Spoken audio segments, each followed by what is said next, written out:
जय श्री कृष्ण मित्रों आज आपको हम बताने जा रहे हैं इस वर्ष 2023 में माघ मास शुक्ल पक्ष की चतुर्थी तिथि कब रहेगी, पूजन का श्रेष्ठ समय क्या रहेगा और इस दिन आपको चंद्रमा के दर्शन क्यों नहीं करना चाहिए।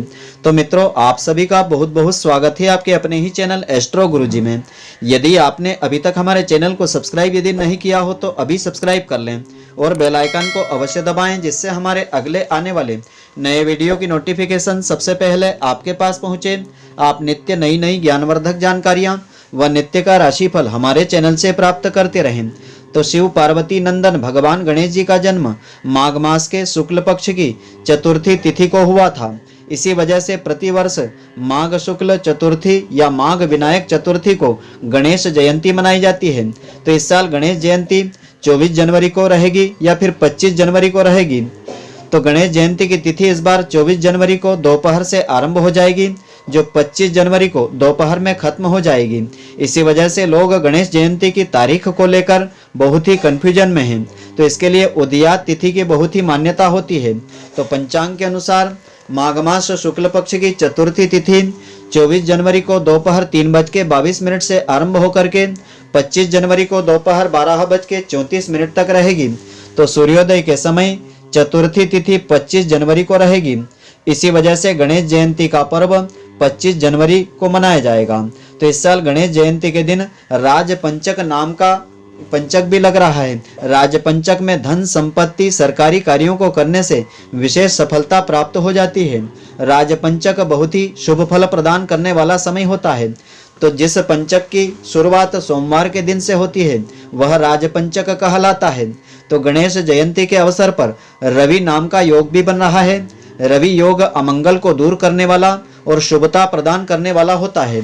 तो रवि योग इस दिन प्रातःकाल 7:13 से आरंभ होकर के रात्रि के 8:05 तक रवि नाम का शुभ योग रहेगा। रवि योग और परिग योग में गणेश जयंती की पूजा करने का श्रेष्ठ फल प्राप्त होगा। तो गणेश जयंती को गणपति बप्पा की आराधना के लिए शुभ समय प्रातःकाल 11:29 से आरंभ होकर के दोपहर 12:34 तक का समय श्रेष्ठ समय रहेगा। विनायक चतुर्थी की पूजा हमेशा दिन में करना चाहिए, क्योंकि इस दिन इस व्रत में चंद्रमा का दर्शन वर्जित माना गया है। तो जो लोग गणेश जयंती या विनायक चतुर्थी को चंद्रमा को देखते हैं उन पर गलत कलंक लग जाता है। तो भगवान श्री कृष्ण ने भी चतुर्थी का चांद देख लिया था तो उन पर मणि चोरी करने का आरोप लगा था। इसी वजह से शुक्ल पक्ष की चतुर्थी का चांद नहीं देखना चाहिए और प्रातः काल में ही भगवान गणेश जी की पूजा अर्चना कर लेना चाहिए। गणेश जयंती के दिन चंद्रोदय प्रातः काल 9:54 पर ही हो जाएगा। तो शुक्ल पक्ष में चंद्रोदय शीघ्र हो जाता है, जल्दी हो जाता है। गणेश जयंती पर गणपति बप्पा को प्रसन्न करके आप अपनी सभी मनोकामनाएं पूर्ण कर सकते हैं। तो विनायक चतुर्थी की पूजा विधि और व्रत कथा इस प्रकार से है। विनायक चतुर्थी पर भगवान गणेश जी की पूजन करने से पहले इन सामग्रियों को एकत्रित कर लेना चाहिए। विनायक चतुर्थी पर व्रत में प्रभु की कृपा और मनोवांछित फल की प्राप्ति हो जाती है।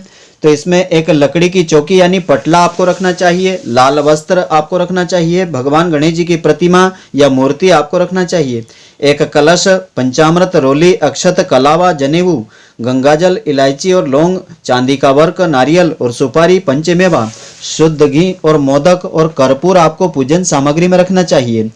तो विनायक चतुर्थी व्रत की पूजा विधि इस प्रकार से है। इस दिन ब्रह्म मुहूर्त में उठ करके नित्य कर्मों से निवृत्त होकर के स्नान करना चाहिए। इसके बाद भगवान गणेश जी का मन ही मन ध्यान करके विनायक चतुर्थी व्रत का संकल्प लेना चाहिए। इसके बाद मंदिर में भगवान के स्थान को साफ स्वच्छ करना चाहिए। भगवान गणेश जी की मूर्ति को विराजित करना चाहिए।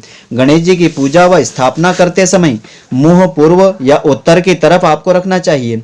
अब शुद्ध घी का दीपक जलावें और भगवान गणेश जी को सिंदूर से तिलक करें। भगवान श्री गणेश जी को तुलसी दल नहीं चढ़ाना चाहिए। उन्हें शुद्ध स्नान से चुनी हुई दुर्वाओं को धो करके ओम गम गणपति नमः उच्चारित करके 21 दुर्वा अर्पित करना चाहिए। और पूजा में भगवान गणेश जी को पंचामृत, चंदन का लेप, लाल कुमकुम और कोई अन्य फूल, दुर्वा, घास, कुमकुम, अगरबत्ती, धूप आदि का भोग लगाया जाता है। भगवान गणेश जी को ओम गम गणपति नमः मंत्र को बोलते हुए 21 दुर्वा दल अवश्य अर्पित करें। तो बहुत से लोग इस दिन व्रत रखते हैं और पूरे विधि विधान से भगवान गणेश जी की पूजा आराधना करते हैं। भगवान गणेश जी का व्रत रखते हुए पूरी विधि पूर्वक पूजन करें, आरती करें। विनायक चतुर्थी के दिन मोदक या लड्डू का भोग जरूर लगावें, उसमें दूर्वा रखें। पूजा के बाद संकट नाशक गणेश स्तोत्र, गणेश चालीसा, गणेश पुराण आदि का पाठ करना चाहिए अथवा श्रवण करना चाहिए। विनायक चतुर्थी व्रत व पूजा के समय किसी प्रकार का क्रोध नहीं करना चाहिए, यह हानिप्रद सिद्ध होता है। तो विनायक चतुर्थी पर पूजन अर्चन करने के पश्चात विनायक चतुर्थी की यह पौराणिक कथा अवश्य श्रवण करना चाहिए, जिससे कि इस व्रत का पूरा फल प्राप्त होता है। तो कथा के अनुसार एक बार माता पार्वती जी के मन में एक ख्याल आया कि उनका कोई पुत्र नहीं है। ऐसे में वे अपने मन से एक बालक बना लेती है और उसमें प्राण समाहित कर देती है। फिर वे उस बालक को आदेश दे करके चाहती है कि कुछ भी हो जाए, इस कंदरा में, इस गुफा में कोई प्रवेश नहीं कर पाए। यह कह करके माता कंदरा में स्थित कुंड में स्नान करने को चली जाती है। वह बालक अपनी माँ के आदेश का पूरा पालन करता है और कंदरा के द्वार पर पहरा देने लगता है। कुछ समय बीत जाने के बाद माँ पार्वती से मिलने भगवान शिव वहां पहुंचते हैं। जैसे ही शिव कंदरा के अंदर जाने लगते हैं तो वह बालक उनको रोक देता है। शिव बालक को समझाने का प्रयत्न करते हैं, मगर वह उनकी बात नहीं मानता है। इस पर भगवान शिव उस पर क्रोधित हो जाते हैं और त्रिशूल से बालक का शीश धड़ से अलग कर देते हैं। तो जब माता पार्वती जी को इस बात का पता चला तो वह बहुत ही क्रोधित हो गई। तो उन्होंने देखा कि उनका पुत्र धरती पर प्राण विहीन पड़ा हुआ है, उसका शीश उसके धड़ से अलग कटा हुआ है। माँ पार्वती जी का क्रोध देख करके सभी देवी देवता भयभीत हो जाते हैं। शिव जी भी अपने सभी गणों को आदेश देते हैं कि एक ऐसे बालक का सिर लेकर के आओ जिसकी माता की पीठ उसके बालक की ओर हो। तो शिवगण ऐसे ही बालक की तलाश में निकल जाते हैं और एक हथिनी के बालक का शीश लेकर के आते हैं। शिव गज के शीश को बालक के धड़ से जोड़ करके उसे पुनः जीवित कर देते हैं। यह देख करके माता पार्वती जी कहती है कि यह शीश तो गज का है, हर कोई मेरे पुत्र का उपहास करेगा। तब शिव बालक को वरदान देते हैं कि आज से इन्हें गणपति के नाम से जाना जाएगा। सभी देवों में गणपति प्रथम पूज्य होंगे, बिना इनके कोई भी मांगलिक कार्य संपन्न नहीं होगा। तो विनायक चतुर्थी का खास महत्व इस प्रकार से है। धार्मिक मान्यताओं के अनुसार विनायक चतुर्थी का विशेष महत्व होता है। भगवान गणेश जी को ज्ञान, बुद्धि, समृद्धि और सौभाग्य के देवता के रूप में पूजा जाता है और किसी भी शुभ कार्य की शुरुआत प्रथम पूज्य विघ्नहर्ता गणेश जी के पूजन से की जाती है।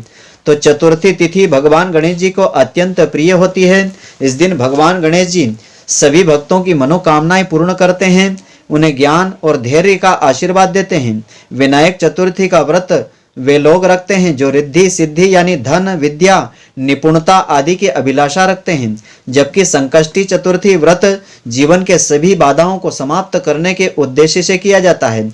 इस दिन भगवान गणेश जी की पूजा करने से सभी समस्याएं दूर हो जाती है। चतुर्थी तिथि को भगवान गणेश जी की पूजा करने से कार्यों में किसी भी तरह की कोई रुकावट नहीं आती है, इसलिए गणपति महाराज को विघ्नहर्ता के नाम से जाना जाता है। मित्रों, आशा करता हूं कि आपको हमारी यह ज्ञानवर्धक जानकारी पसंद आई होगी। यदि आपको पसंद आई हो तो आप हमारे वीडियो को लाइक व शेयर अवश्य करें। धन्यवाद। जय श्री कृष्ण मित्रों, फिर मिलेंगे।